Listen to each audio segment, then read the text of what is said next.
ನಮಸ್ಕಾರ ಬಂದವರೇ, ನಾನು ಭೂಮಾಪನ ಇಲಾಖೆಯ ನಕಾಶೆಯಲ್ಲಿನ ವಿವಿಧ ಖರಾಬು ಮತ್ತು ಚಿಹ್ನೆಗಳ ಬಗ್ಗೆ ತಿಳಿಸ್ಕೊಡ್ತಾ ಇದ್ದೀನಿ. ಇವತ್ತಿನ ದಿವಸ ನಾನು ಕಲ್ಲು ಮರಟಿ ಖರಾಬಿನ ಬಗ್ಗೆ ತಿಳಿಸ್ಕೊಡ್ತೀನಿ. ನೀವು ನೋಡ್ಬೋದು, ಇದು ಒಂದು ಗ್ರಾಮ್ ನಕಾಶೆಯಾಗಿದೆ. ಕಲ್ಲು ಮರಟಿಯನ್ನು ಈ ರೀತಿ ಚುಕ್ಕೆಗಳಿಂದ ಗುರುತಿಸಲಾಗುತ್ತೆ ಅದನ್ನು ತಾವು ಕಾಣಬಹುದಾಗಿದೆ. ಇದು ಕಲ್ಲು ಮರಟಿ ಪ್ರದೇಶವಾಗಿರುತ್ತೆ. ಇದು ಕಾಯ್ದಿರಿಸದ ಅಂದರೆ ಅನ್ರಿಸರ್ವ್ಡ್ ಕ್ರಾಪ್ ಆಗಿರುತ್ತೆ.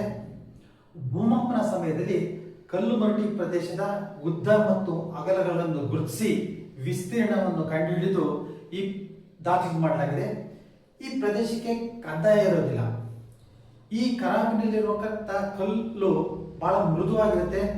ನೆಲಬಂದವರು ಕ್ರಮೇಣ ಇದನ್ನ ಹಸನ್ ಮಾಡ್ಕೊಂಡು ಸಾಗುವ ಜಮೀನಾಗಿ ಮಾರ್ಪಾಡು ಮಾಡ್ಕೊತಾರೆ ಹಾಗೂ ಬೆಳೆಯನ್ನ ಬೆಳೀತಿರ್ತಾರೆ. ಪ್ರತಿ 30 ವರ್ಷಕ್ಕೊಂದ್ಸರಿ ಸರ್ವಿಸ್ ಸೆಟಲ್ಮೆಂಟ್ ಅಂತ ಆಗುತ್ತೆ. ಈ ಸಂದರ್ಭದಲ್ಲಿ ಸಂಬಂಧಪಟ್ಟ ಪ್ರದೇಶವನ್ನ ಅಳತೆ ಮಾಡಿ ಖರಾಬ್ ವಿಸ್ತೀರ್ಣವನ್ನ ಕಡಿಮೆ ಮಾಡಿ ಸಾಗುವಳಿ ವಿಸ್ತೀರ್ಣವನ್ನ ಹೆಚ್ಚಾಗಿ ಮಾಡ್ತಕ್ಕಂಥದ್ದನ್ನ ತಾವು ಕಾಣಬಹುದಾಗಿರುತ್ತೆ. ಹೆಚ್ಚಾದ ಸಾಗು ವಿಸ್ತೀರ್ಣಕ್ಕೆ ಕಂದಾಯವನ್ನು ಸಹ ವಿಧಿಸ್ತಾ ಇದ್ರು. ಇದಕ್ಕೊಂದು ಸಮಿತಿ ಮಾಡಿದೆ.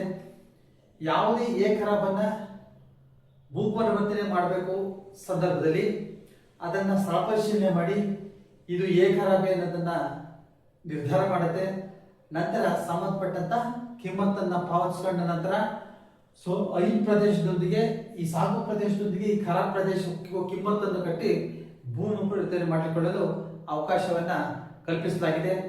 ಅದೇ ರೀತಿ ಯಾವುದೇ ಒಂದು ಸರ್ವೆ ಬರಲಿ, ಕಲ್ಮರಟಿ ಬಗ್ಗೆ ಖರಾಬ್ ಇತ್ತು ಅಂದ್ರೂ ಸಹ ಅದನ್ನ ಸ್ಥಳ ಪರಿಶೀಲನೆ ಮಾಡಿ ಅದನ್ನ ವಿಸ್ತೀರ್ಣವನ್ನ ಸರಿಯಾಗಿ ಅಳತೆ ಮಾಡಿ ಅದರ ಬಗ್ಗೆ ಸಂಬಂಧಪಟ್ಟ ಸಮಿತಿ ಶಿಫಾರಸು ಮಾಡುತ್ತೆ.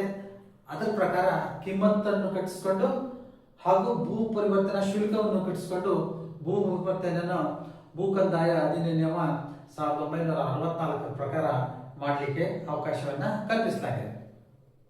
ನೆಲಮಾಪನಕ್ಕೆ ಸಂಬಂಧಪಟ್ಟಂತ ಎಲ್ಲ ವಿಡಿಯೋಗಳು ಫೇಸ್ಬುಕ್, ಥ್ರೆಡ್, ಇನ್ಸ್ಟಾಗ್ರಾಮ್ ಹಾಗೂ ಯೂಟ್ಯೂಬ್ನಲ್ಲಿ ಲಭ್ಯವಿದ್ದು ತಾವು ನೆಲಮಾಪನ ಎಂದು ಸಬ್ಸ್ಕ್ರೈಬ್ ಆಗಿ ವೀಕ್ಷಿಸಬಹುದಾಗಿದೆ. ಮುಂದಿನ ಸಂಚಿಕೆಯಲ್ಲಿ ಮತ್ತೊಂದು ಖರಾಬ್ ಬಗ್ಗೆ ತಿಳಿಸ್ಕೊಡ್ತೀನಿ. ಅಲ್ಲಿವರೆಗೂ ನಮಸ್ಕಾರ.